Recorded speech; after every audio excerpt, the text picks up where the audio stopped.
everybody. Hey, good morning, everybody. Hello. Lydia Cornell's in the house. Bravo, Woo! bravo. Everybody.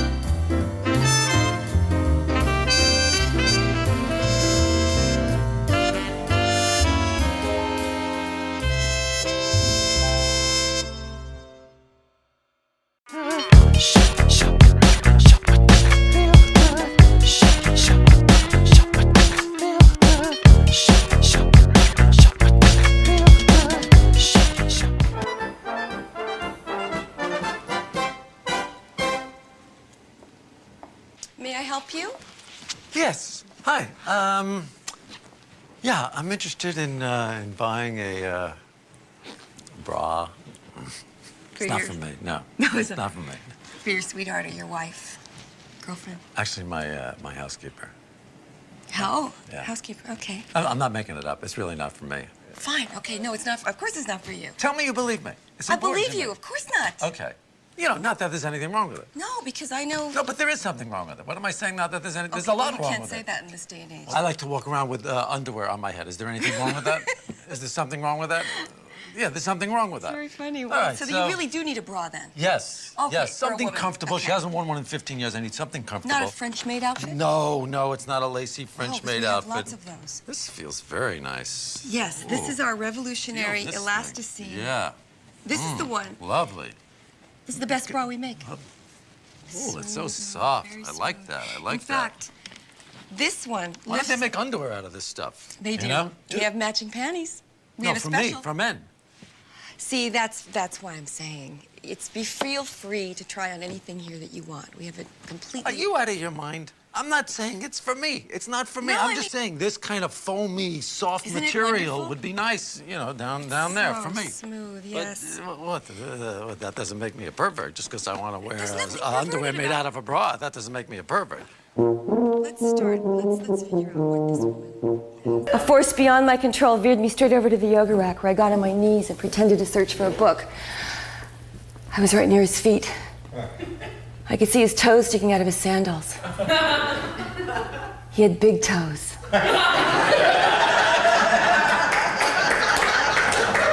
Like a Roman emperor.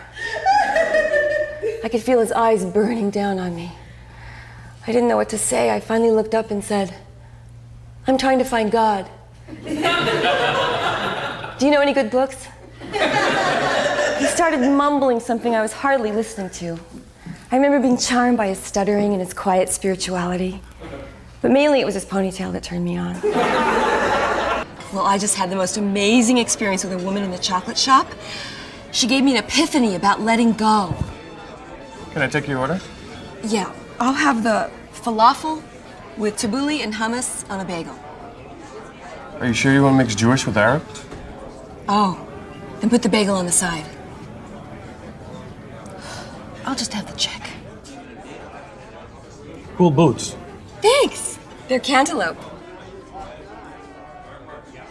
The rotten, Lexi. You can't say something nice, just don't comment. Everybody had a crush on this beautiful, stunning, wonderful woman.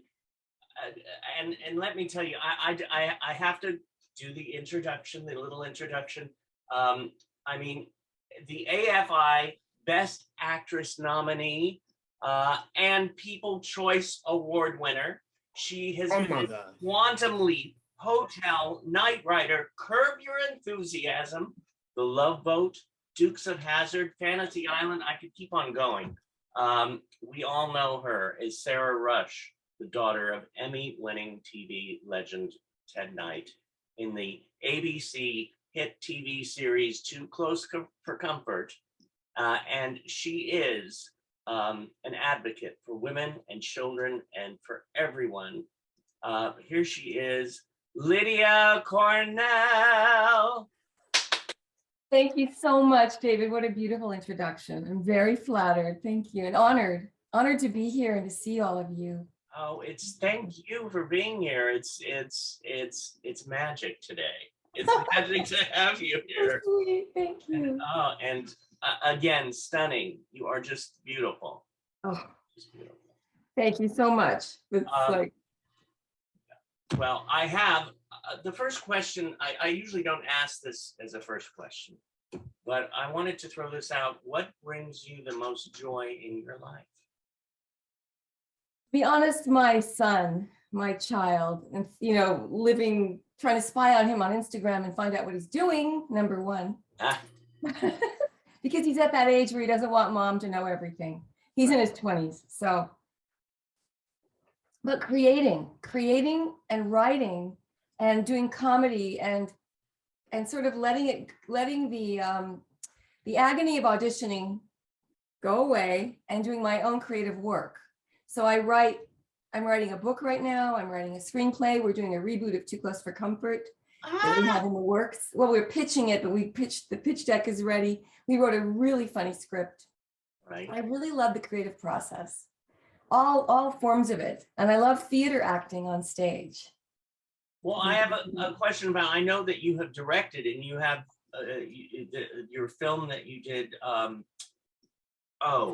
It's my decision. It is your decision. It's my it's my decision, and you won Best Director for it.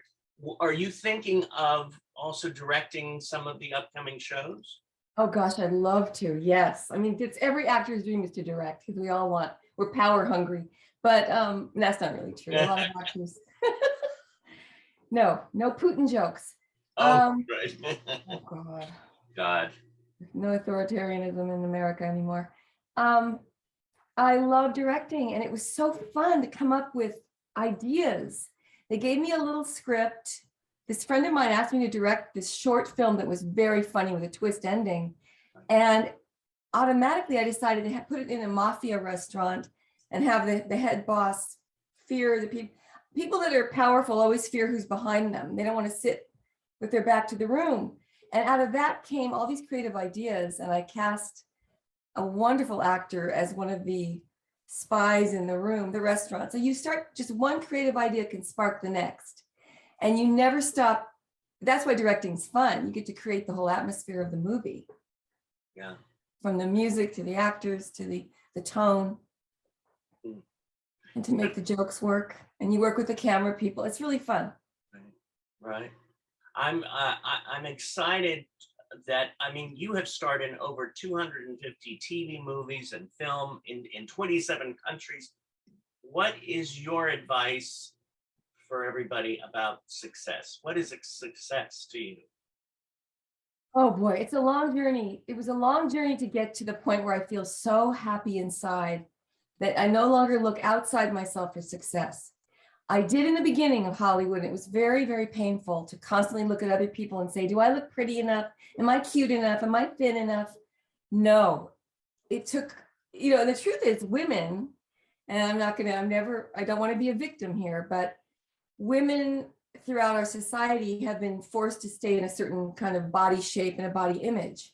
And I think once we let go of that, we have the freedom inside to do whatever we want, because there's beauty in every human being. And now more and more that's coming out in our society. But in my day, in the 80s, I was told I had to be skinny, thin, with big boobs and be a sex symbol. And you can't keep that up very long once you get pregnant and have a baby, or you gain a little weight, or you age past 30. So I went through that process of feeling thrown away at a certain age. And that's when I really dug deep inside and found my soul. It was a process. And I had to throw away the old ideas that I had to, and I still, worry about how I look, but I care less about it. And I began writing my own work, writing my own monologues, my own comedy. I did stand-up comedy, and I started writing a deep book on the Stalin Trotsky assassination that now is going to be ready to sell as a feature film. And now I'm writing a book called Hiding My Brain in My Bra. It's about the crazy, crazy showbiz stories and how to navigate life in Hollywood as a woman. And I had a very rough childhood, and I know, we all had something. We all have our issues. But our job here on this planet is to overcome our deep insecurities and our fears and learn to be of love and service to others. That's when everything opened up for me again. And it's like magic happened when I stopped being self-centered. How long did it take to switch when did you switch from being self-centered to just loving everyone or healing the world kind of feel? When I had a crash and burn in 1994 and I couldn't quit drinking, and in one day I went into a recovery meeting and I heard this concept of surrender. Surrender your ego, your human will, your constant fear and worry. Maybe there is a force in the universe of love that can pick us up and love us. It's love. And in this meeting, I heard so many people sharing their experience, strength, and hope that I walked out of there and never had another drink the rest of my life. So far, it's 28 years ago. And that opened the door. It was a miracle. I call it a miracle, and I'm not religious, but I do believe in a higher power of love, a force of love in the universe that carries you when you surrender. All you have to do, I had to admit it out loud. And the minute I raised my hand and admitted I had a problem, it's like 20 years of hell and pain and grief just flowed off. I started weeping and crying, and I felt lifted up. And I'm not kidding, it was very strange. And then all these coincidences happened in the room with other people. They had my exact story almost to the T, the same exact story in one case of a resentment I had. I was carrying a resentment for 20 years against my mother for something. And for one of the issues was she gave away, this is going to sound really petty and immature, but she gave away my Barbies when I was, they were like the dolls that I knew would be worth a fortune one day. And I thought, well, I have the original Barbie Ken and Midge. I hid it in this dark corner of the attic. I said, whatever you do, Mom, never give these away. And of course, she gave them away. She gave away everything I ever loved. And I resented her for so many years over this. We had knockdown, drag out fights when Barbie became, the vintage Barbie skyrocketed in value, and they did a Barbie musical on Broadway they were planning. And I couldn't forgive her until that day that I walked into that meeting and raised my hand and I surrendered all this pain. That wasn't the only thing. There were many abusive incidents in my childhood, but I totally forgave her. And that's when all the good started happening. What hit me right now was the forgiveness, because so much we hold it inside, and instead of it hurts ourselves more than anybody else, doesn't it? Absolutely. When you hate someone, the poison, this is the old motto. When you're pointing the finger at someone, 3 fingers are pointing back at you. You're hurting yourself. Hatred only hates the person that drinks the poison of hatred. You can't carry that around. But you have to wear the world as a loose garment. I think that's St. Francis said that. Just not be so affected by other people's opinions, and just find out what to love about yourself, because we're so unique, all of us. Yeah. We're talking about your family. I wanted to bring up another family member that you could talk about, is your grandmother. Or is it, it's your great-great-grandmother. Great-great-grandmother. My grandfather's name is Henry Ward Beecher Stowe, and his grandmother was Harriet Beecher Stowe, who wrote Uncle Tom's Cabin, which Abraham Lincoln, she and Abraham Lincoln, I think together, started the Civil War, which ended slavery. And she was an abolitionist. She hated slavery, and she was such a good woman. And in those days, women weren't allowed to vote. So she had to write a book to try to convince people that slaves were real people, that Black people were people. They were equal. Can you believe it? It was only 100 and something, 50 years ago? I still think I'm from another planet, because I don't understand the, people put people on certain levels. I truthfully think women should run the world, because we'd be in a much better place. Yeah, I do too, because we're mothers. And I think we feel, there are some women that I wouldn't want to run the world, but gazpacho. Anyway, but I don't know. I just feel liberated from my own fears. I think maybe getting older helps, because you finally accept. What I love the most is the acceptance prayer. Accept life on life's terms. Grant me the serenity to accept the things I cannot change. And when I'm stressed over this war in Ukraine, and I'm so worried about people, I have friends there. And I have a friend in Russia who writes me secret messages against Putin, and she doesn't know if she'll be caught. I have to say, I have no control over this. I can only grant me the serenity to accept the things I cannot change, the courage to change the things I can, and the wisdom to know the difference. And takes the burden off. You can't carry the world on your own shoulders. You can only do good in your little bit of your world, do as much good as you can for others, and let that ripple out, because that really, really changes the world. I'm so glad you brought that up because I think we're all going through, I mean, after 2 years of being locked up with COVID, and then we start to put our foot out, and then this, can I say asshole, starts dropping bombs On innocent and people. on these innocent, loving, amazing people. Our minds are like, we want to do something. And what you said there too, we can do stuff, but we have to, what you just said, the serenity prayer. Serenity prayer. Do what you can. See, I was freaking out last week over this, the bombings and the civilians killed, the genocide, and the economy and gas prices and hatred and people fighting in my own Facebook page and in my own family. And I realized, wait a minute, what can I do to be good, be of love and service to others today? Oh, take a breath, step back, and do one good thing for someone. I called a friend who was struggling with fear over her heart surgery coming up. I did a good deed for my spouse. I called my son. I delivered candy. I don't know. You have to do something good in your own little world. Encourage someone. And prayer to me is the invisible transfer of love to another. So I hold good thoughts for others all the time. I try to see them thriving.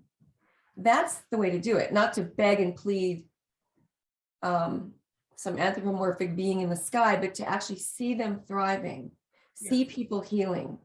It's different. And yourself. Yourself. Yeah, you have to put the oxygen mask on yourself first to save another person. I forget that once in a while. I do too. You? Take care of yourself and your inner life and be healthy, spiritually healthy. It starts with your thoughts though, because wherever your thoughts go, you go in that direction. Yeah. And some of your thoughts, or a lot of your thoughts are put into words by writing books. What is it? You had something that stuck out to me, a human rights reader collection of poetry and essays. That's bringing out the love. I wrote a lot of poetry early on, and I went through deep pain in life early on. And that's why I became an actor, to be honest with you. This is going to sound crazy, but a lot of actors had tough childhoods. And in my case, I did not feel I had unconditional love at home. So I went to seek the adoration of strangers in a bigger place. Like I thought, well, if my mom can't love me or my parents are too strict and critical, I'll get love from all these people. I'll become famous. And fame became my drug. Being famous is extremely hollow. That's ego. The ego is edging good out, or edging, that's an acronym. Some people say edging God out. But it's like your ego is when you're puffed up and you're so insecure inside that you need to be loved by masses of people. That's the wrong reason to enter show business. Show business it's full of so many creative people here, so many good people. Steven Spielberg and Aaron Sorkin and so many brilliant actors. Did you see the movie Coda? Oh my gosh, yes. Oh, blew my mind. I voted for that in the SAG Awards. That is the best movie. That and Belfast, I thought were brilliant movies. Blew my mind, the creativity of people to write such a heartfelt, gorgeous movie with so many levels to it, with disabled people. And it made me feel what they feel. That's what showbiz is about. It's about helping communicate, show a mirror up to society, and let us see what other people feel, have more empathy for others. It's the only reason to get into showbiz, not because you're cute or pretty. That's what I thought in the beginning. You had to be beautiful, and then you're gonna, Well, I think we're trained that way in a way by society or by the box that we watch growing up. And advertising does that too. And you saying about that and shifting your perspective on what it means to be an actor or a performer or a creator or an artist. And I am blessed that I shifted that too when I got to LA and met this wonderful woman, Mary Rings, who I was introduced to Born to Act players, and that opened the door to my new family, which ultimately is here at Performing Arts Studio West.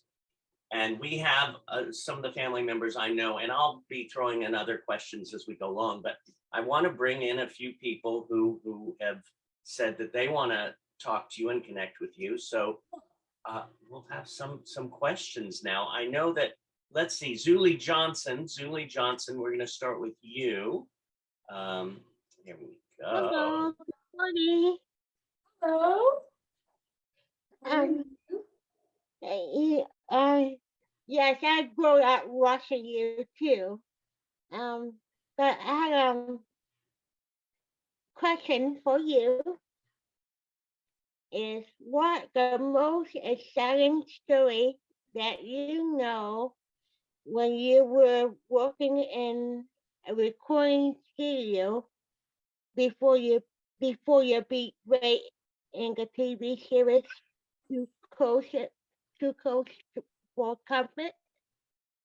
Thank you so much for asking. Oh my gosh, do I have crazy stories?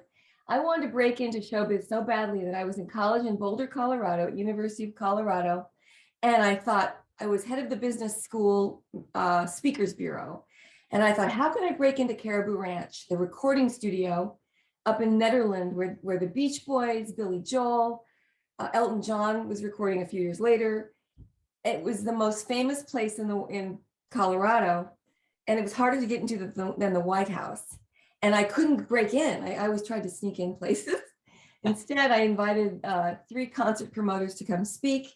And here's the serendipity. I believe in this kind of serendipity that when you put your intention towards something, doors start to open. And when you take one foot of action forward, another door opens.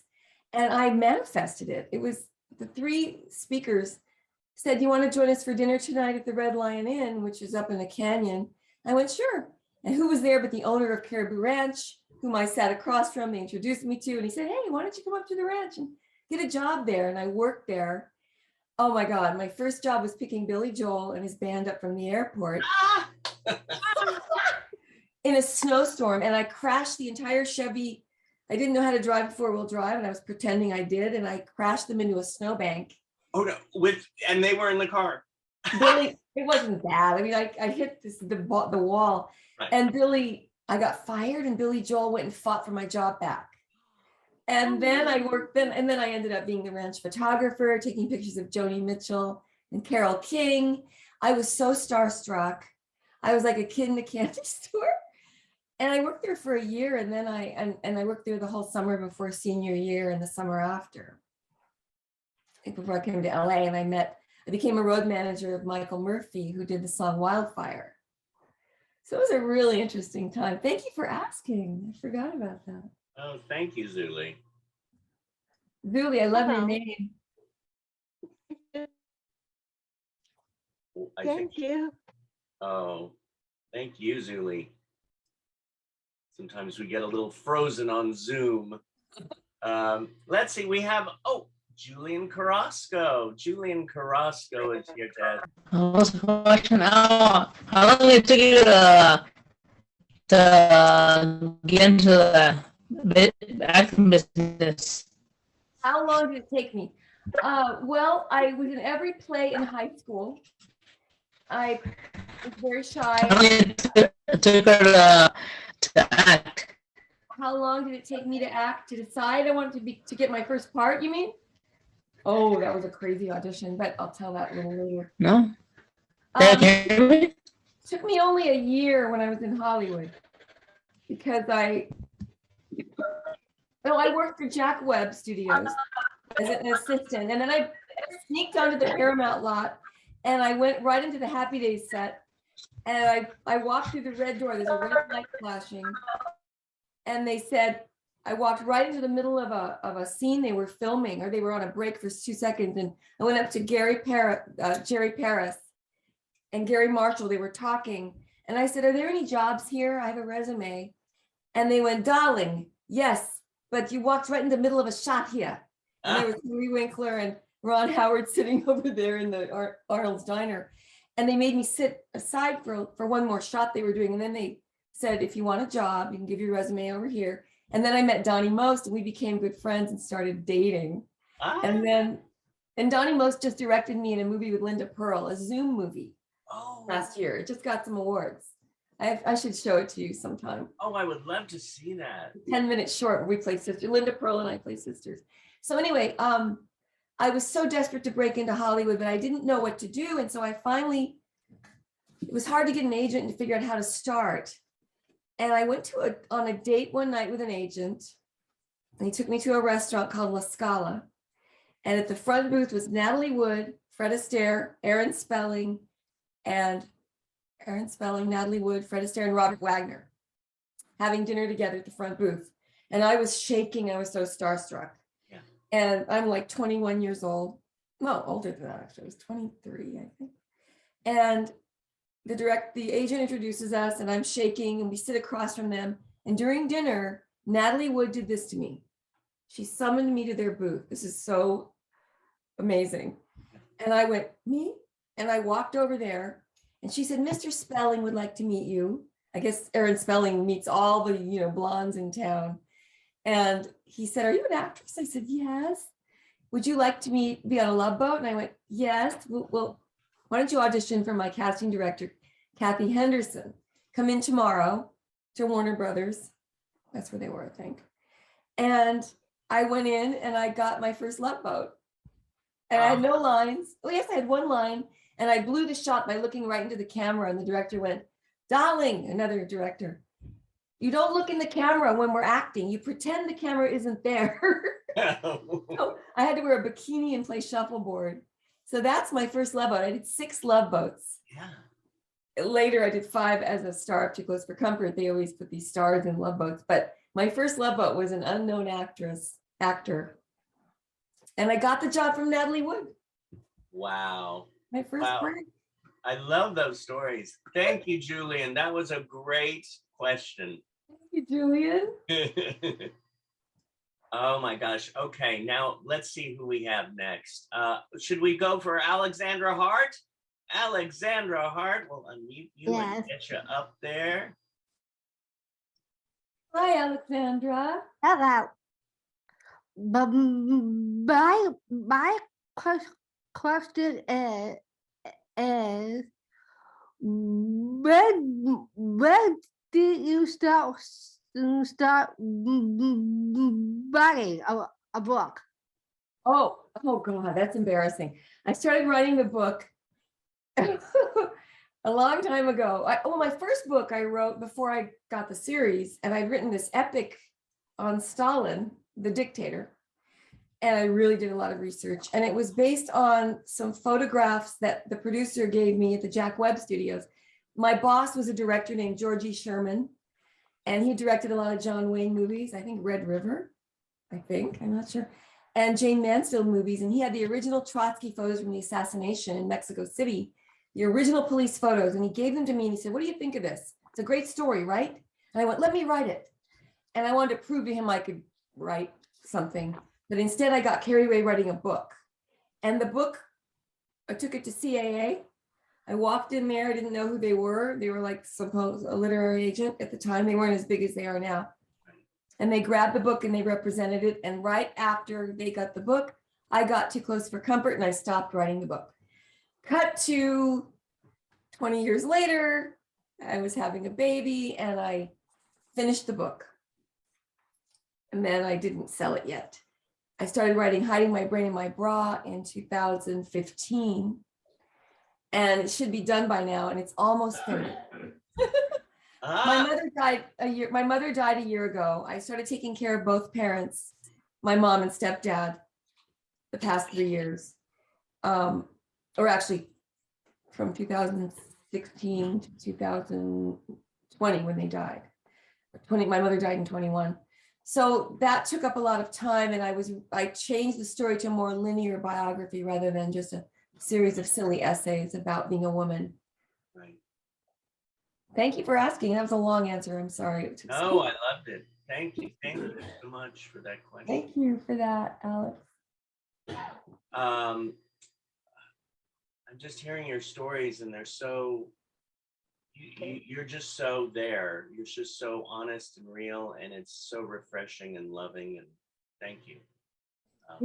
But I've had a lot of embarrassing, really silly moments in my life. And the book is a lot about those things. Yeah. The most hilarious experiences in spiritual growth and in meeting celebrities and getting through Hollywood, Right. And you know what I love too is that it's been taking you a little while to get to it. I mean, it's been 15 years now since we shot this documentary, but did you see Crip Camp last year? The movie Crip Camp. What? The movie Crip Camp. I think I did, yes. Well, they filmed this footage in the 60s. So I have this footage from 15 years ago, and it gave me the inspiration and the knowledge that, hey, you can still do it. You can still go forward and do it when the time is right, it'll come out. Oh, David, thank you for bringing that up. I have to say this. I'm really grateful you said that, and it's never too late. Never too late. But I had a greedy ambition about this book 3 years ago. I was like desperate to get it going. I wanted to become famous as an author. And I write a lot every day, and I do a lot of comedy. And everything I've written since I got sober has humor in it. I started seeing the world differently through the lens of humor. I could laugh at myself finally, instead of crying over everything. But this past year, a lot of that old icky, greedy desperation has gone away. And I feel really focused on the true, authentic lesson behind the story now. So it seems like a more honest version of the book. I didn't have that book a year ago, before my mom died. I found letters she wrote. I forgave. There's a lot of beautiful things that happened in the journey of the writing and learning. So it wasn't ready till it's ready. It's never ready till it's ready. Right. You know, when you've got lots of time, David, just start doing it, Thank you. Well, one foot in front of the other, so to say, right? Yeah. Oh, we have, I believe, Gary. Gary, you sent in a question. Let me add you. There we go. Am I unmuted? You are unmuted. Okay, great. Well, I didn't know you were so spiritual. I had a different question, but I'm going to ask the question I sent in. What was it like working with Ted Knight and Jim J. Bullock together? Okay, first of all, I don't know if everyone knows this, but I had a crush on Jim Bullock. Mad crush on him in the first 6 months of the show. And, and he's gay, it turns out. We didn't know that at the time, but I was madly in love with him to the point where I couldn't go to work without I was shaking inside. I mean, it's so silly, but he would make me laugh so hard backstage. And there were scenes we had where the Sarah Monroe would come in through the staircase. He'd have to walk up the back stairs behind the set, and I was behind him. And he'd wiggle his butt in my face. And he'd turn around and make me stick his tongue out at me right before I went on the set. And I would forget my lines and I would giggle. And this was a constant thing where he would make me laugh. I fell in love with anyone who could make me laugh. And then we were on Jenny Jones' show, some talk show together. And she said, "You're the only one who didn't realize he was gay." I'm like, I know, he was so cute. But he also was my best friend in high school, was a guy named Monroe. And he looked exactly like him. But he was gay too. So we were best friends. And we were in the drama club together and did all the plays together. We did Othello, but I didn't get to play Desdemona. I played a torchbearer with big sideburns standing behind Desdemona. He and I were always these weird characters because we were so nerdy, which was great. Nerds are in now, but at the time they weren't. Yeah. No, but oh God, I love Jim Bullock. We're still best friends today. Oh, that's great. We're BFFs. I call Deborah and Jim and I and Nancy. And we just had lunch. We talk all the time. We had lunch not long ago to get together for the reboot concept. And then Ted, he was like a real dad. We got in trouble with him a lot. There's an incident on the Merv Griffin show, which I told on a cameo video, which was so embarrassing. They had to shut down the show because Deborah and I said the wrong thing. It was horrifying. We didn't mean to say it, but Ted was on the show with us with Nancy and Audrey Meadows. It was a cast show, and Merv Griffin was asking us, what's Ted really like? And Deborah, to be funny, she said, and I was in the green room with Olivia Newton-John and John Travolta back in those days. I was waiting to go on as the last guest on Too Close for Comfort. And he asked Deborah, who played Jackie, my sister, what's Ted Knight really like? And she went, well, he's kind of a kinky dad. Went, what does that mean? And she looked at Ted, and Ted went, what? And then they cut the commercial break, and they go, now we're going to bring out the youngest member of the Rush family, Lydia Cornell. And I come out nervous again, like my first talk show.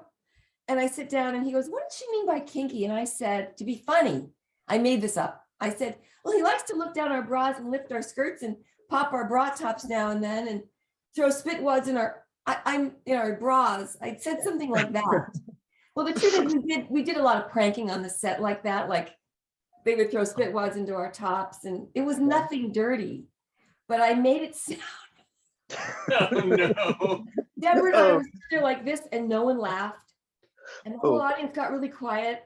And Deborah and Ted's wife is on the front row, and she's like, and Ted is over there, and his blood is boiling, and he's looking at me like, what? And I think I passed out. We both just, they shut down the show, and they had to cut that part out. Oh, Me too. That was a completely This is great. stupid fake thing that we made up. Oh, thank you.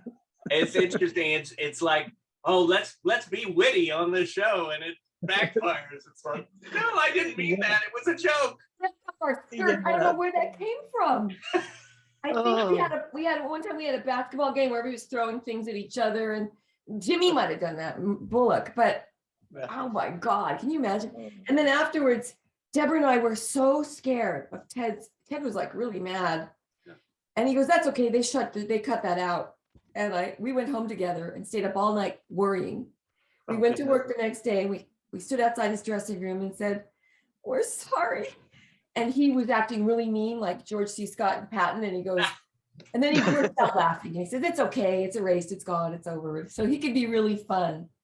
But at times he could be a real jerk. I mean, it was hard working with a superstar like that.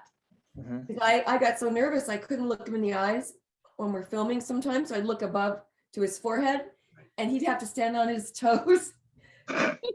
We had to he'd go, why isn't she looking me in the eye? And I was just green and nervous in the beginning. Right. And the National Enquirer was there to report on all the gossip on the set. It was crazy. Being on a TV show, a hit TV show, is crazy. Well, it's interesting too to hear, the process of someone who has done so much work like you have, that at the beginning, hey, we're all, green. We all have to grow into those flowers, into the butterflies. So, yeah. Thank you, Gary. Thank you. Thank you, Lydia. Thank you. Oh, how fun these stories. Hey, we have the wonderful Pam Rauka. Pam. Hi, David. Hi, Pam. Hi, Pam. Hi, I'm Lydia Cornell. How are you? Fine. I watch your show all the time. I really like it. I think you're a great actress.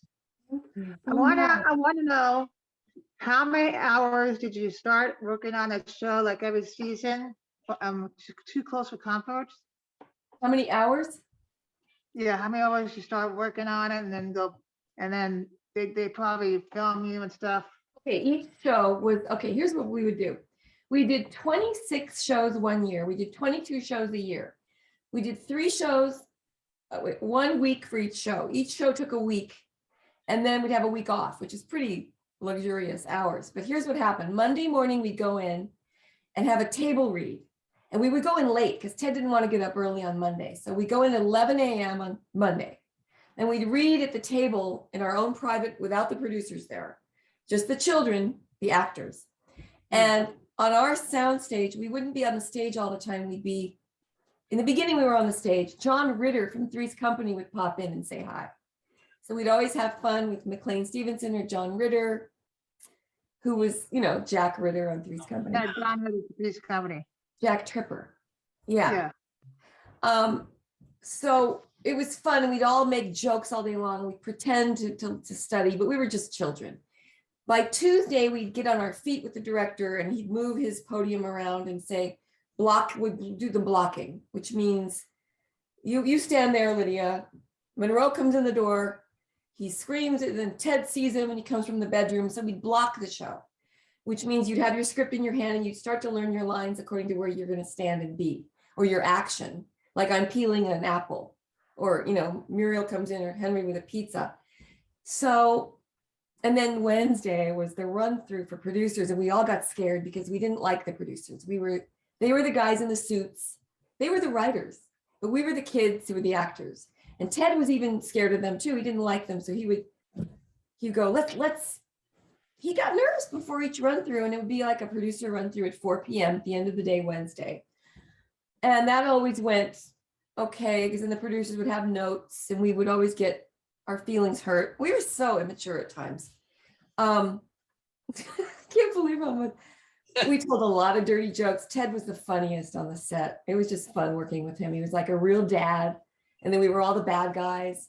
You had to be there to understand how the family, it was like we were in a family, The guest star would come in, they're the new guy, we'd have to be on our best behavior for the guest star. And we had a lot of cool guest stars from Broadway, really big ones. Bill Dana was a regular. My Name, Jose Jimenez, remember? Oh, yes. Yeah. I still have the 45 of that. Oh, wow. Awesome. And we had Ray Middleton, who was in South Pacific on Broadway. And we had Audrey Meadows, of course. She was my grandmother from The Honeymooners. Selma Diamond from Night Court. She was Mrs. Rapkin. Oh, I love her deep, husky voice. We had a lot of really cool actors. Oh, Ernie Hudson from Ghostbusters.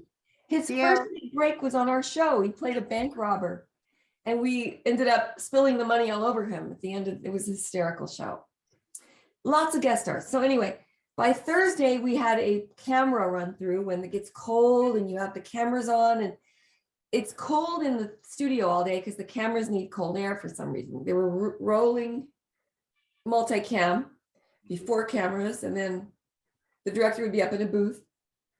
And then we go to our dressing room, have lunch, and then Friday was the big day. We'd film a show live in front of an audience in the evening, but at 1 p.m. we'd film a show for real without the audience. And then they could cut the two together. And then we'd have the weekend off. But it was always fun because Monday was easy, Tuesday. Yeah. How for those people who want to act, love to act, but they're a little afraid of memorizing lines, what is your key to that? Well, oddly enough, I only memorize lines by an action I'm doing. It's interesting when they say, if you're thinking of what you're doing, it's easy.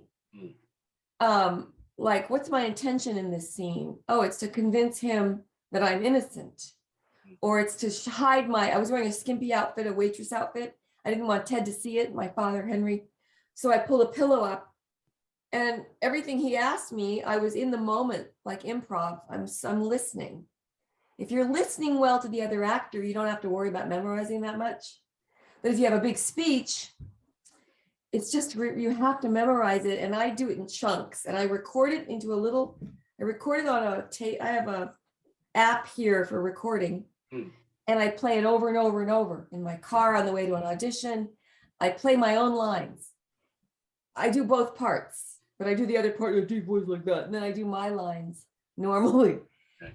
And the other way I memorize is, this is going to sound crazy, but I have synesthesia, which is color. The letter M is yellow for me.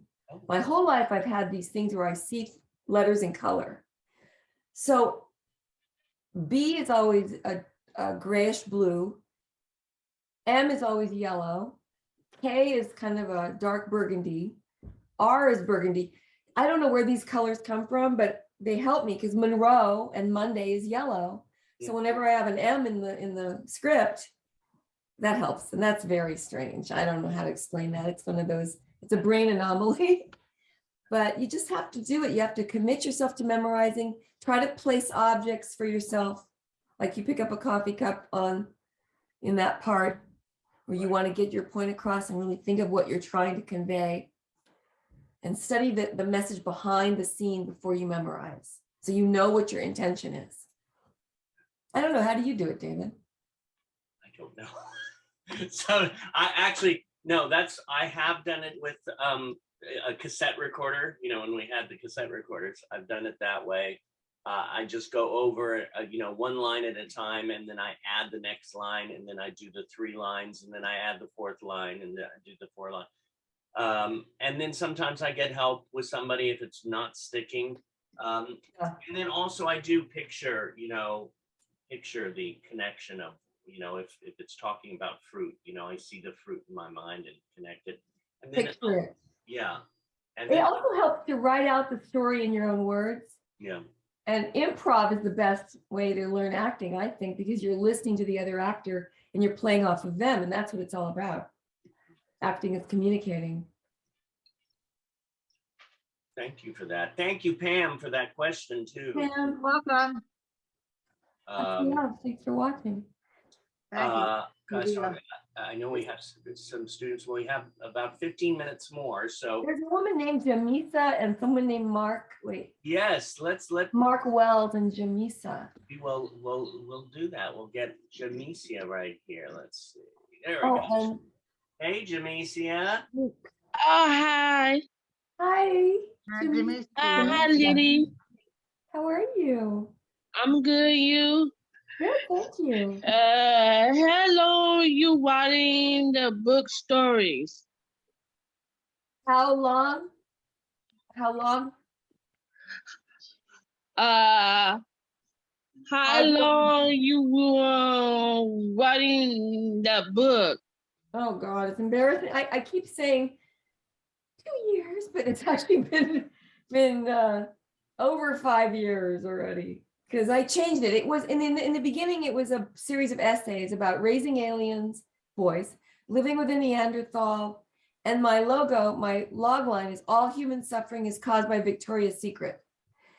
And I wrote a series of funny essays about Hollywood and being a mother of raising boys, and teenagers are not nice people, all that kind of stuff.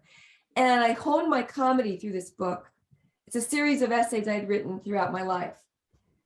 And then someone said to me, your book's too funny. Where's the authentic story? And I began to realize, oh, wow. After my mom died, I found letters she wrote me. And a treasure chest opened up of my father's history in Russia and China. He was a violinist in Shanghai, and he fled after the Japanese had locked the city. He was admitted to a great music school in America, and he couldn't get in, couldn't leave China. And then my great grandmother, Harriet Beecher Stowe. There's little stories are sprinkled in and out now. And it's more of a linear story with the funny. It's hard to do a book. I'm just going to say it right there. Jamisa, you should write a book. Try it one day. Got to start somewhere. Thank you, Jamesia. Thank you. You're welcome. Yes, Mark Wells. Mark Wells is up. Luke too, I see. Hi, Mark. During your Fox 5 run, syndication on Fox 5, just after the ABC switched to Fox 5, Right. you, Deborah, Ted, Jim, and Nancy did the Match Game Hollywood Squares out on NBC Channel 4 in New York. Yes. How did you get on that game show during the Fox 5 era? Wait, now what's your question? What was it like being on the game show?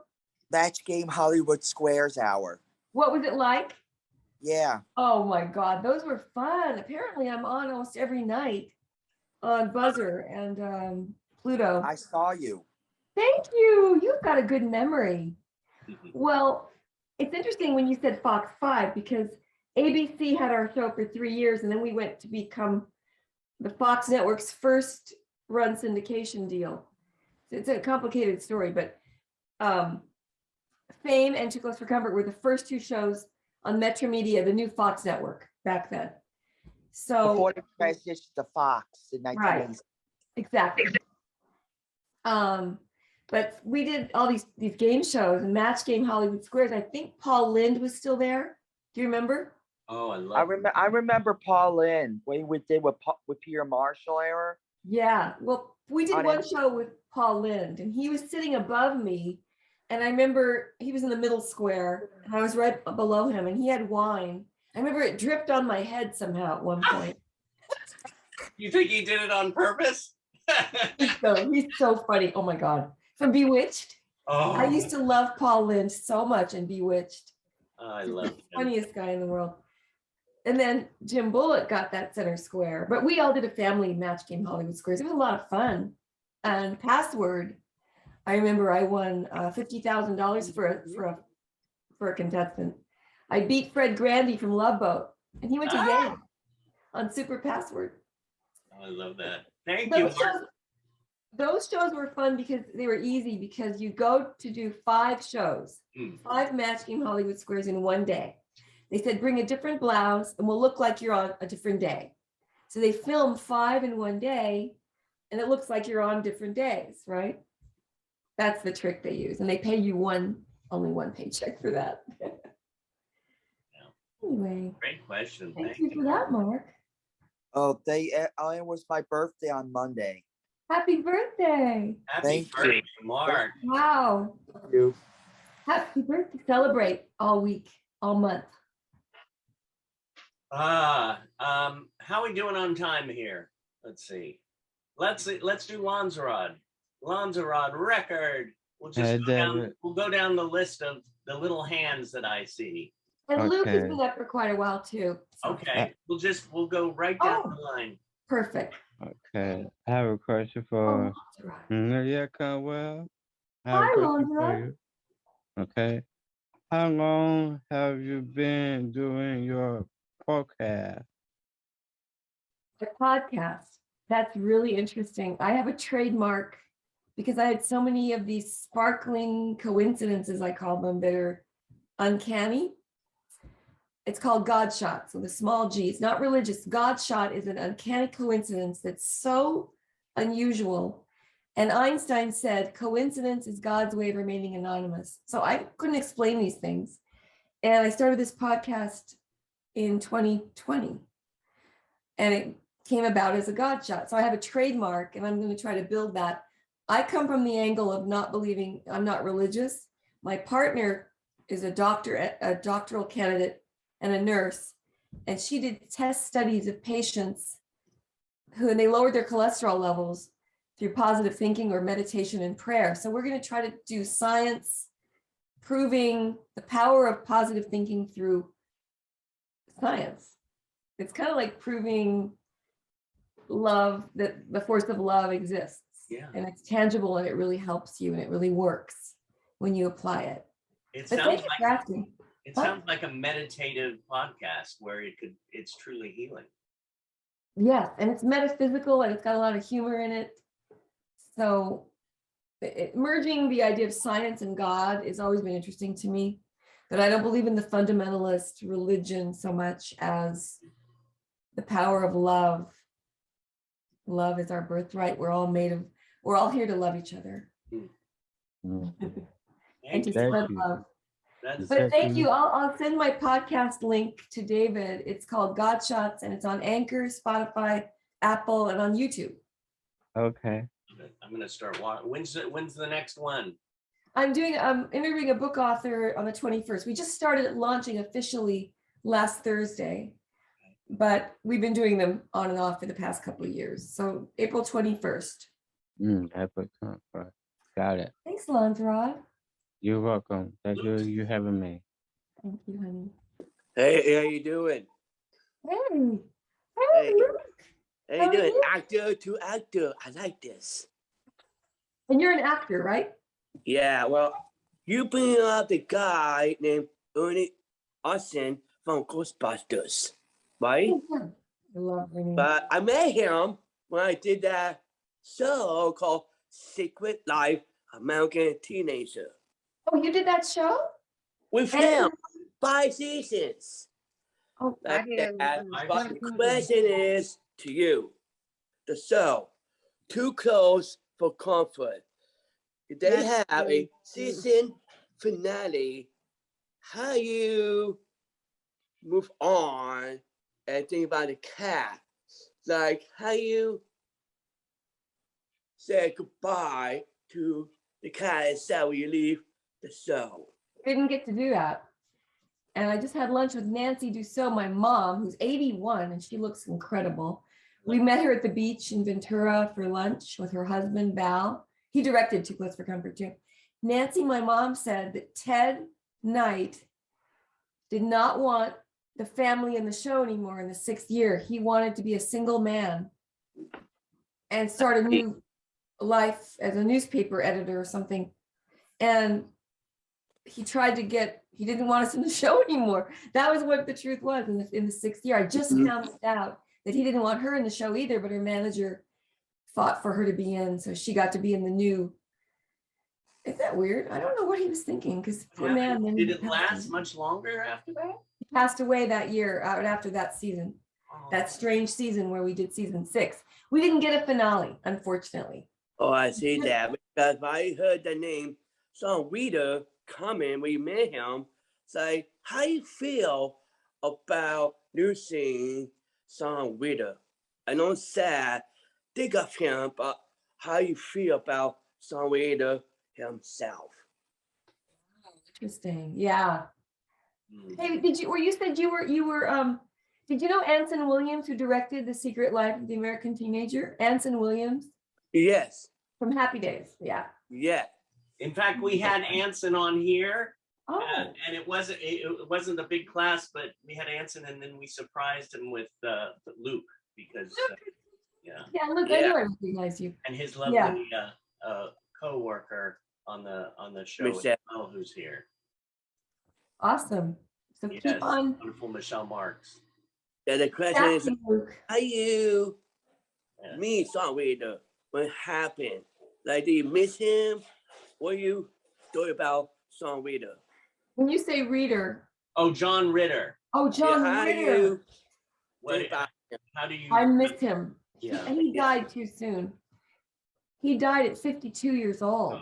So young. It was so sad. I don't understand how people can leave us that are so iconic. And I grew up he was on the air when I was on the air. In fact, our night of TV was Happy Days, Laverne and Shirley, Three's Company, Too Close for Comfort, and then Heart to Heart. So we were on the best night of TV, the big comedy Tuesday nights.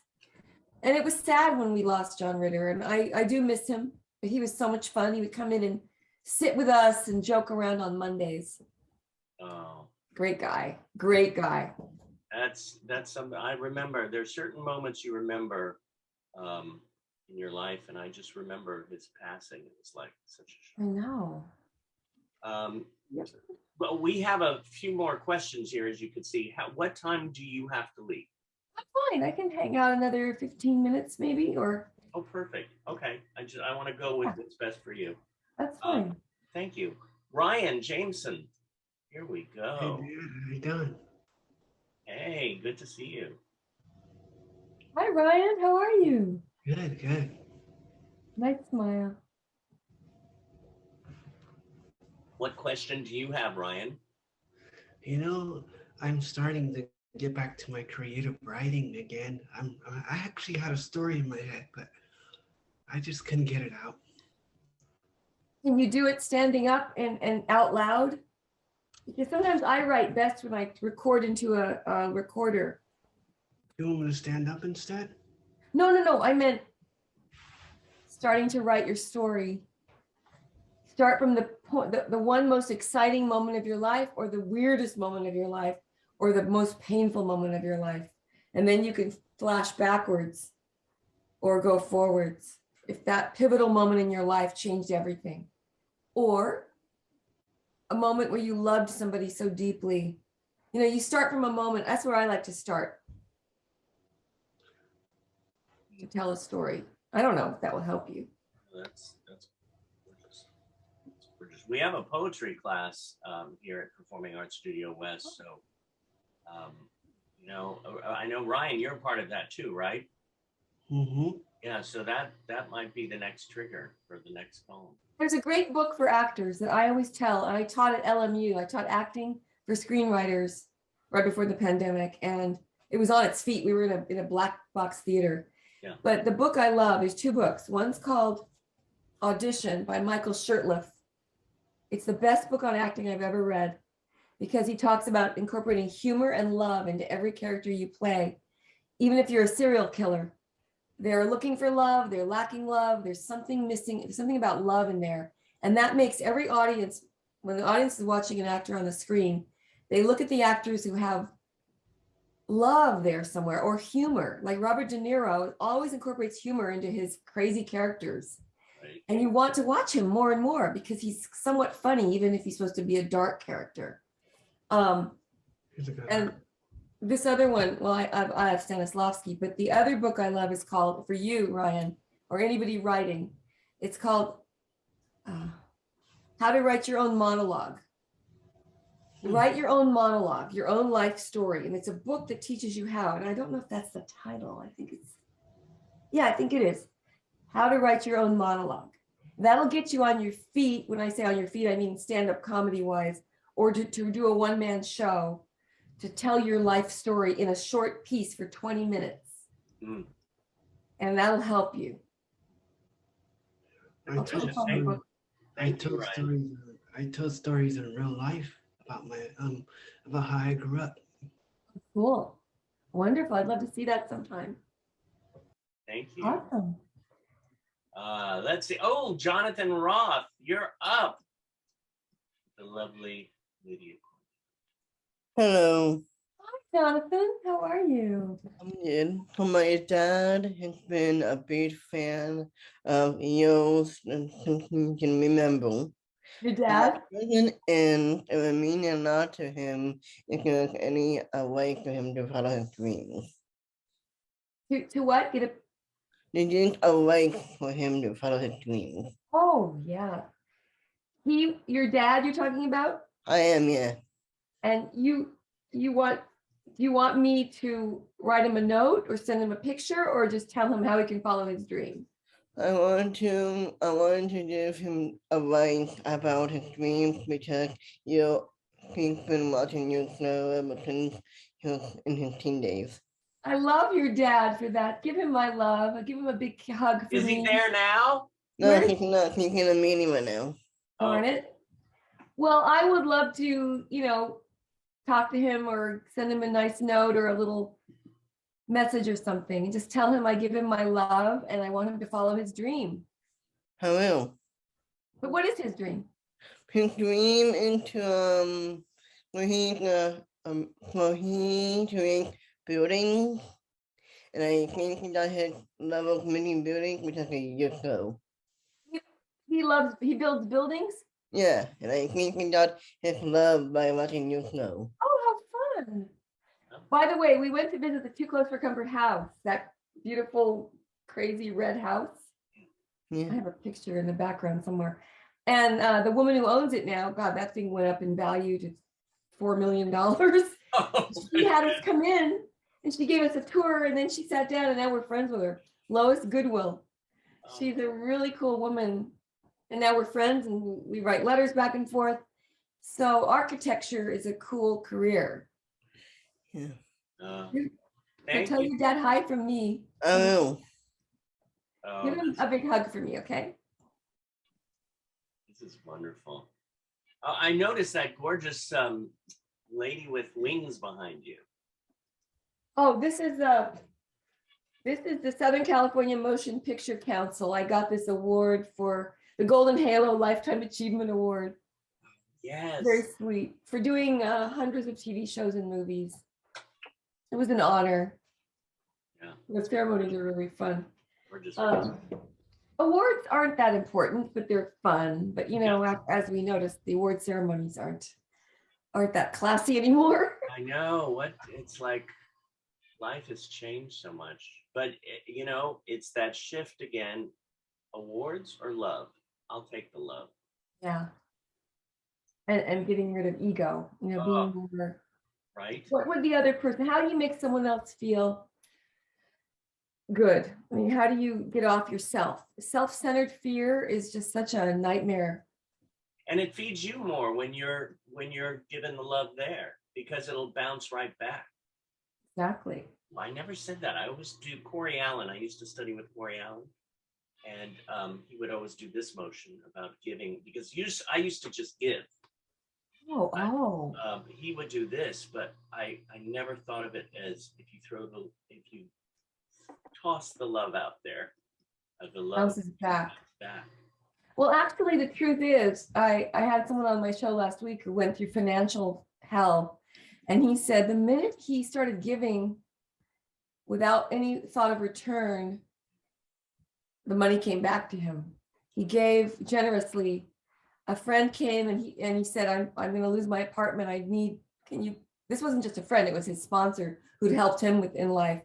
And he said, I'm going to lose my apartment. Is there any way you could loan me $500? And he said, yeah, right away. He didn't have that much in his bank account. And that day, he went to the market, got a scratcher ticket, and he won $500. And he said to his friend, you don't have to pay me back. The universe paid me back already. And then he started giving this homeless guy $5. They always hear these things, don't give homeless people money. But he said, no, I think I want to give this guy $5. And every time he saw him, he just gave him. A year later, the guy was on his feet, had a job, and had a place to live. So you never know what your generosity is doing. You don't have, some people can't give that way. Yeah. But he didn't have it to give anyway. But Wayne Dyer says that the more you tithe or give, the more you receive. And he kept getting royalty checks back, triple the amount. It's an abundance principle. Yeah. Well, there's an abundance of love here, and Christina Tevis is on now, and she's a big ball of love. Hello, Christina. Morning, David. Lift your head up a little. I want to see that gorgeous face. Oh, what a pretty smile. Right here. Look cute. So what question do you have, Christina? Man, I like her, and you see, so pretty girl with the so cute and pretty. Thank you. You're pretty and cute too. You're beautiful. Thank you. Thank you. So I need a question for you. What is the favorite acting you're dancing? What was my favorite acting experience or dancing? The dance. I wish I could dance better, and I might one day be on Dancing with the Stars. I don't know, but did I dance any? Oh, I did a Fantasy Island early on where they made me play a Broadway chorus dancer, and they made me come to work at 4 a.m. and rehearse with a Broadway choreographer out at the Paramount Movie Ranch. It was the Warner Brothers Movie Ranch. Yeah. So it was really crazy. And he had me flying in the air, and this exists somewhere. It's Fantasy Island in 1982, maybe, or something. I did 6 Love Boats, 2 hotels, 1 Fantasy Island, a Charlie's Angels, and a TJ Hooker. That's like 15 Aaron Spelling shows. Wow. I count very well, 13, I think. But that was fun dancing. That was really fun. And then I had to sing that old black magic. They took me into a recording studio. Oh, how fun. That's so fun that they cast you and you weren't necessarily a dancer, but that's what acting, dancing, singing, it all comes together. I don't sing as well as I was never one of those actors that went to the Performing Arts Academy and studied singing and dancing. I just wanted to be an actor, and I made a beeline for Hollywood after college. 3 auditions, and my 3rd one was The Charm, but it was a wacky audition. Oh my God. Oh my gosh. We could go. You have several books in you. Yeah. Christina, thank you. Hey, Christina, you're beautiful. Okay, well, we could go on and on, but we have time for 2 more questions. Let's go, Jason. Them all. We can do all. Oh, we can do them all? Yeah. Oh, how many more are there? We have, let's see, 1, 2, 3, 4, 5, 6, 7, 8. Okay. Yeah. I don't want to leave anyone out. Yeah. Okay, so we have those 8. Let's see. Okay. I just want to be sure where we're ending here because we might have somebody add a bit more. So we have till Santiago is the last one there. So, okay. Jason is next. Here we go. Jason here. Hello, my name is Jason. Hi, Jason. Um, uh, I remember the happy days, because I saw what his name was, the Happy Days mom. Fonzie. Fonz, yeah, and me, yeah, and so yeah, I like the Happy Days Yeah. and the what they call the Love Boat. That was such a cute show. I think we need that back. We need some happiness back in our society where everything's Yeah. just beautiful and you're on a boat and you meet people and you could fall in love. Wouldn't that be Yeah. fun? Yeah. I'm ready. Yeah, I'm ready too. This is I our haven't dated in show. 2.5 years. That was Oh, so really? You're not cool. never. We'll talk later. Oh, good. Set me I up. fell in love 3 years ago, and I'm in the best place ever. But before that, I got dumped badly by a guy. It was so painful. Ooh. Dumped really badly. He Mm-mm, proposed no. marriage and dumped me in a text the next day. Oh my, what? Oh, okay. Let me tell you, that was a blessing in a way. You didn't have to go Blessing. through marriage with him. Oh God, yes. Every single thing bad that happens is the seed of something better. Every bad thing has a silver lining. I totally believe that. Thank you, Jason. That Thank you, sure led Jason. us places. Yeah. Oh my gosh, I love it. Matthew Selden is next. Hello, my friend. Yeah, how's it going? Good. What a cool background. What is that? It's the Evolution Land. Oh, I love it. Plus, I'm an animator. Awesome. Wow, I love And it. I used to make cartoons. Oh, I love it. I love your animation. Oh, thanks. Evolution. EVE. Oh, that's cool. Looks like a Star Wars character there, kinda, almost. Oh, he's so cute. Okay. so Right. you have- And also, I have a question. So along with the books and yeah, TV shows, so I appeared as one of the actress. I did Too Close for Comfort, my own series, which I played this girl, Sarah. Oh, I see. And there's Monroe, that's me. I played the daughter of Ted Knight, the blonde. And I was supposed to be the dumb blonde, but I was actually very innocent and naive. The audition, someday I got to tell the audition story. But I was also on 6 Love Boats, Hotel, Knight Rider, A-Team, Simon and Simon, Hunter, Hardball, Quantum Leap, Full House. I played DJ Spanish teacher on Full House. And Bob Saget and I had a big kissing scene. Oh, I see. I was in a movie with James Earl Jones and Jose Ferrer. Oh, they my. were Oscar-winning actors. Yeah. My first movie was in Greece, in the Greek Isles, and I had to drown and swim out in the Aegean Sea. And we lived on an island called Monembasia, not an island, a rock of Gibraltar with an isthmus. And we all lived there for 9 weeks. And it was a Byzantine fortress where donkeys would carry the camera equipment to the top.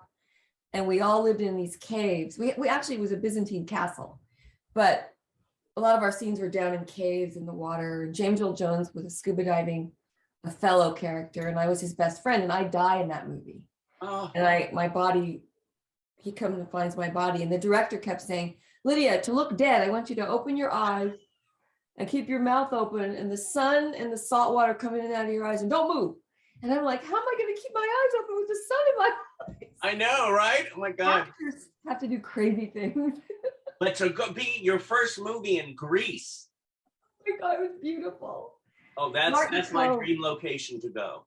Oh God, it was, well, we were in a weirder area of it, a real weird fortress, a Byzantine monastery. And we had a big clipper ship where the crew from Malta, the crew was from Malta, the sound crew was from Mexico, the actors were American, the producers were British, and no one could communicate. The Greek people couldn't understand the Mexican people, the sound people. So it was like the Tower of Babel. But it was so much fun. And Martin Cove was in it with me. He's on that Karate Kid. Oh yes, Martin Cove. Yeah. Oh wow. Oh, what a cast! And James Earl Jones. Oh my James Earl god. Jones. It was really fun. But they tried to get me to go topless and I wouldn't. So I had to figure out tricks to trick them. And it's hard to be a young woman in this industry. So the wardrobe lady and I couldn't communicate. She spoke only Greek and I'm going, cover this. How do you cover this? And I'm out on the beach behind a big rock in a bikini. And she said, oh, I have an idea. Zinc oxide. It's this white cream you could put over you and it doesn't come off in the water. And we tricked them. They couldn't use the footage of me. They tried to make me look topless from the back. And I dove in the water and there's an underwater camera following me it felt like I swam 20 miles. It was like I swam at least a mile. Yeah. And the director kept going, cut, cut. And I couldn't hear him. And he kept making me swim way out. Underneath was an underwater camera. And all they could catch was white zinc oxide. Hey, I've got to connect. Just a question to that is when you're on the set, if one of these actors are on the set and somebody says, "Hey, I want you to go topless," and you don't want to, what's your response? Well, in those days, it was hard because I couldn't. My manager wasn't there to protect me, and my union. That's why I love my union, SAG, Screen Actors Guild, because they protect actors, and I had no nudity clause in my contract. They had no right to force me to do that. So they tried to trick me, you know what I mean? And when you're kind of young and naive and you want to please everybody and you don't have a lot of power inside, I wasn't strong enough to just say, no, I will not do it. Instead, I did everything in my power to trick them. Yeah. That was a terribly strange time. Huh. I didn't want to take my clothes off. I didn't want to do nudity. I would never do nudity. For some reason, I just didn't think I didn't want to do it in case I had kids one day. And when I did have my kids, I'm glad I didn't do it. Yeah. So that power within, isn't it? Right. You got to be strong inside. Don't let anyone use you or don't sleep with anybody to get anywhere. Those are the rules. And a lot of young men and women fall prey to that. It's a very big issue in our industry. All right. We have Lucas Salusky. Lucas, Hollywood is what can I say? It's wonderful and crazy. But we've overcorrected a little, and now we're coming back to a normalcy, I think. Yeah. There's been an overcorrection, which means everyone's against anyone even flirting on the set. But you meet people when you go to work, and you should be able to still meet people when you and fall in love. It's a balance. Yeah. Lucas. Hi, Lucas. It's a pleasure to meet you, Lydia. Thank you. I've done a lot of music and I've done a lot of animations with Spec Labs. And speaking of Spec Labs, I have an event coming up. It's a concert to the Summer of Spec. Oh, wow. I'm inviting you and all of BASW friends there. Thank you. Great. Thank you. When is it? It's June 17th. I'm also inviting Miley Cyrus there, so... Oh, cool. Prepared. She's amazing. You guys are not a big fan of Miley. But thank you so much, Lucas. You're welcome. Thank you, Lucas. Very nice. Well, I've got to get out to that. Now we have Raquel Chavez. Raquel Chavez. Hi. Raquel, I love your name. Thank you. My mom gave me that name. I had a question for you. What inspired you being an actress and why? Why did I want to be one? Oh. Was like why you being an experience of being an actress and why? Okay, I'll tell you, I love your question, why, and what's it like, the experience of being an actress. When I was a little girl, 5 years old, my parents took me to Disneyland, and I became in love with make-believe. I was like, oh my God, I wanted to be a princess, and I want all those silly things. But I got lost in Sleeping Beauty's castle, and I think the police had to find me. I was gone. Honestly, it was really weird. I don't know where I went, but they couldn't find me, and there were suddenly police everywhere. And I just was wandering, and I realized maybe it's because I had a really rough childhood. I had a very critical mother. God bless her. I love her now. I total forgiveness.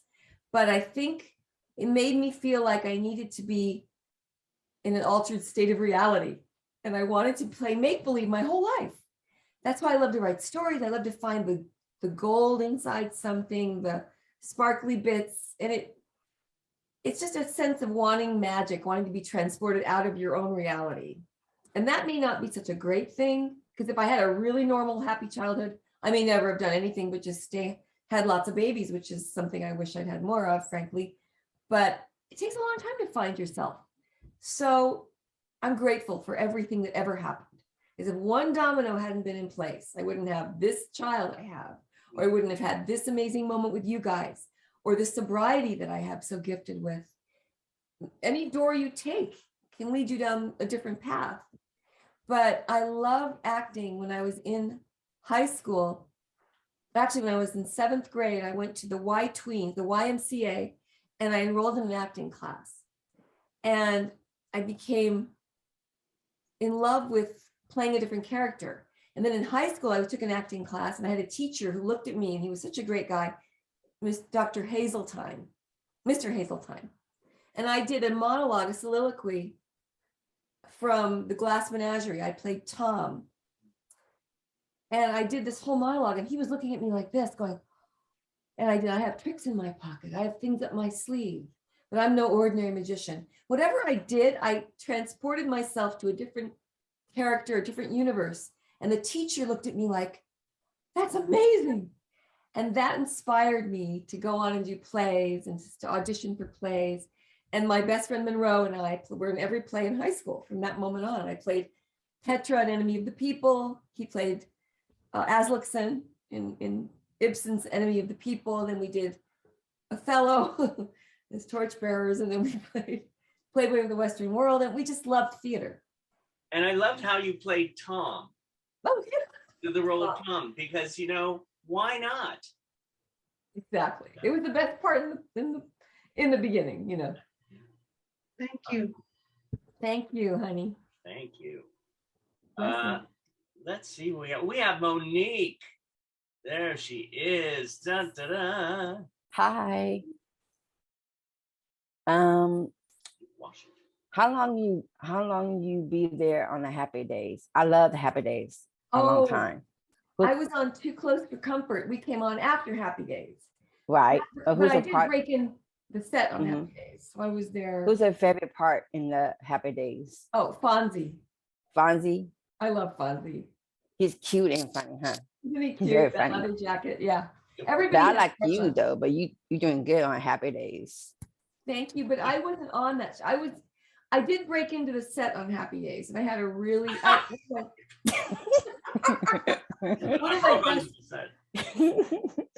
of my best friends was Gary Marshall for years after that. And Gary Marshall, I never had the courage to ask him for a role in a movie. He directed Pretty Woman with Julia Roberts, and he was the producer of Happy Days. And I kept seeing him everywhere. We hung out together. He and Penny and I became good friends. And I still was too shy to say, hey, could I have a part in one of your movies? I don't know why, but he did ask. He saw me at a Mark Taper Forum play, and he goes, the paparazzi was chasing me for some reason. And he goes, Lydia, I'm going to read for a play I'm doing, Crimes of the Heart, at the Falcon Theater. So I went in and read for him for that. I think Morgan Fairchild got the part. Well, the thing is, you've had many happy days on Too Close for Comfort and many shows, and Curb Your Enthusiasm. Love That was that. We have two more to round off this amazing and wonderful visit. And thank you again for this. Miss Katie Kennedy. There she is. Katie Kennedy at Spotlight. Katie. Let's see.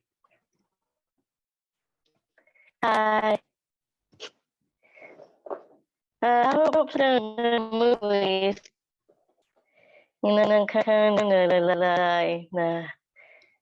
Angel. Did you say angel? And Angels, Charlie's Angels, did you, what about Charlie's Angels? Another She looks like, I know, fruit pod. she is an angel. Oh, you're sweet. I wish. Not really. Hardly. We all have our. I am so not an angel. No. I aspire to be a little better every day. Yeah, I got to do Charlie's Angels. That was fun. My first Aaron Spelling show. And I stood behind Shelley Hack, between Shelley Hack and Cheryl Ladd. Yeah. And my friend Steve Summers always sends me clips from my scenes. He goes, "You're peeking out between them." Trying to be seen. Oh my God. Oh, but it was, and then Vic Gautier played in that role. I played a real estate broker in my first my only Charlie's Angels. Right. And Dick Gautier, who was the Piney the robot on Get Smart, ended up playing on our show, Too Close for Comfort, as Muriel, my mother's boyfriend, in some other episode. So he was sort of a semi-regular for a couple episodes. And he starts flirting with me, Muriel's daughter. And I'm doing a headstand on Too Close for Comfort in my yoga outfit. And that was a really funny episode because I was in love with him from Get Smart. So it's kind of fun having guest stars on the show. I know that you grew up, you know, it's so fun when you're in the business and then you meet and get to work with people that you admired. Totally. It's so much fun. Santiago. How are you? Hi, Santiago. What is your name, Santiago Mayo Giraldo? Is class John Pisces, my Medin, my favorite class, my friends. Oh. ¿De dónde es? ¿De qué país? Yo estaba en Colombia. Colombia. En Artesas y trabajaba en casa de Carla. Y me vine para acá, para Los Ángeles. ¿Usted vive en Los Ángeles ahora vive en Los Ángeles? No. No, en Colombia. Los Ángeles, California. Sí. Yo soy del El Paso, Texas, junto a Juárez. Desde niña, edad de 12, I used to speak Spanish very well. Because I was raised on the border in El Paso. It's beautiful. Beautiful, yeah. Thank you, Lydia Cornell. Thank you, Santiago. Mucho gusto. Thank you, David Zimmerman. Oh, thank you, Santiago. You're a blessing. You're welcome.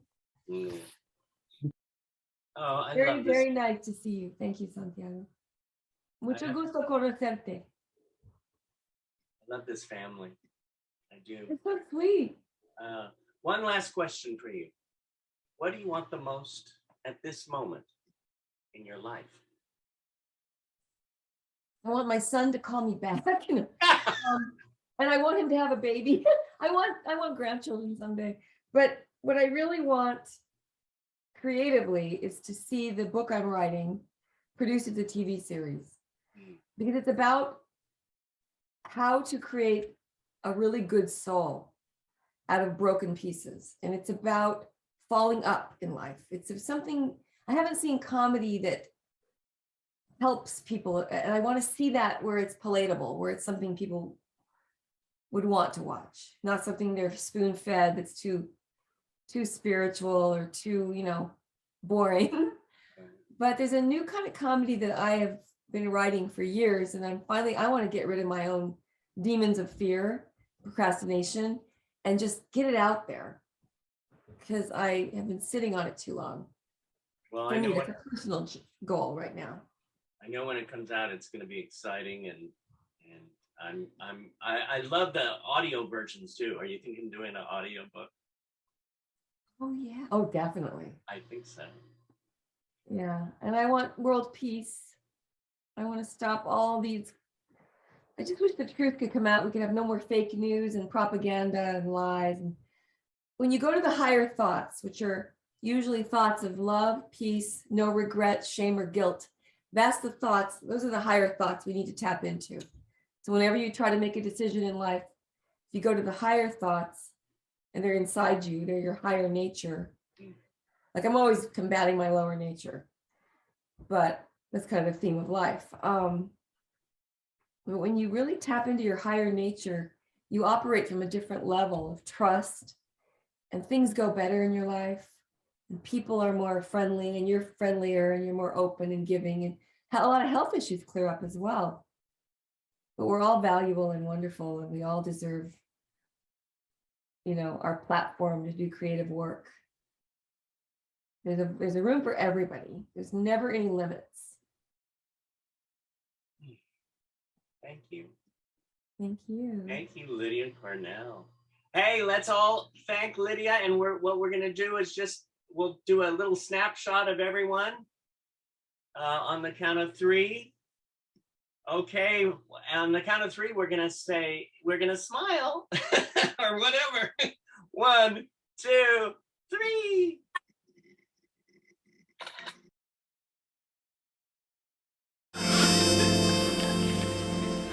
We'll be back with Sarah Rush and tomorrow's weather after this. Sarah Rush? Sarah Rush? Did I hear him say Sarah Rush? That's what he said. What's our Sarah doing on TV? I don't know. Sarah's on TV. We know. Did I hear someone say Sarah's on TV? Everybody said she's on TV. She's coming on.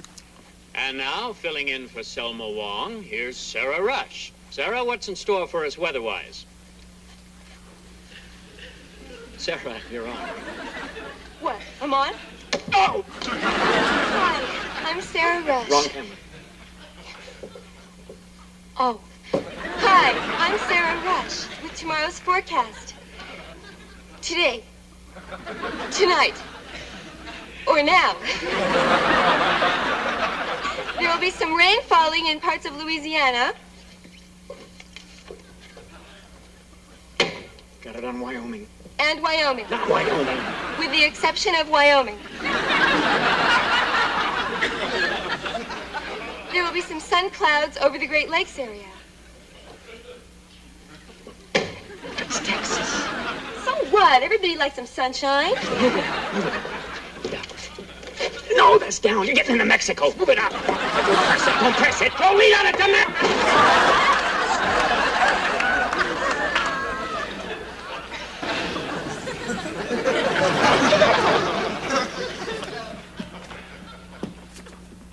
Sarah? How are you? Not too good, Dad. I have this terrible conflict that I need to discuss with you so I can get it resolved. Okay. Sit down. No, thanks. I'd rather stand.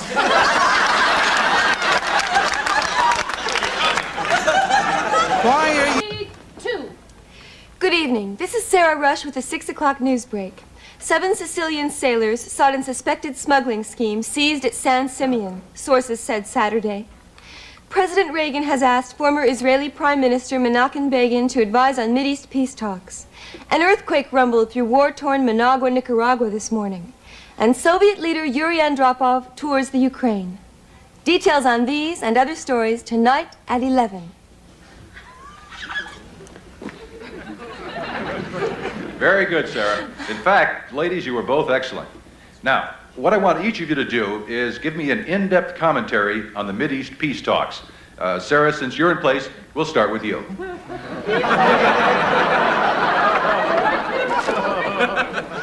that's not in my script. It's not supposed to be. They just want your opinion of the situation. My opinion? Well, in my opinion, the Mideast peace talks are a very good thing. And wouldn't it be wonderful if peace came out of them? Of course, it was very wise of President Reagan to ask the former Israeli Prime Minister for his help in this, because Mr. Begin is Jewish and President Reagan isn't.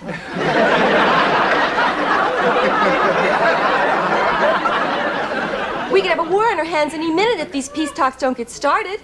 And that is only going to drive up the price of bagels and gasoline. love it. Thank you, Lydia. Lydia, thank you much. so much. What a wonderful, wonderful hour and a half we got to spend together with you. And it's such a pleasure to Hey, John. hear your backstory. Hi, Alec. How are you, man? Thank you. Thank so you for being much. so generous with your time and your feelings and your thoughts about things, and just continued massive success moving forward. Blessings to everybody. Thank you so much. What a wonderful, wonderful group you are. I love you all. We love you. Bravo. Bye. Ah, this is so wonderful. She's a new part of the family, isn't she? I love it. We are family. All right, everybody. Love Thank you, you. and we'll see you next week. And again, thank you, Lydia. See you tomorrow, David. Thanks, everybody. Have a tomorrow. great afternoon. All righty.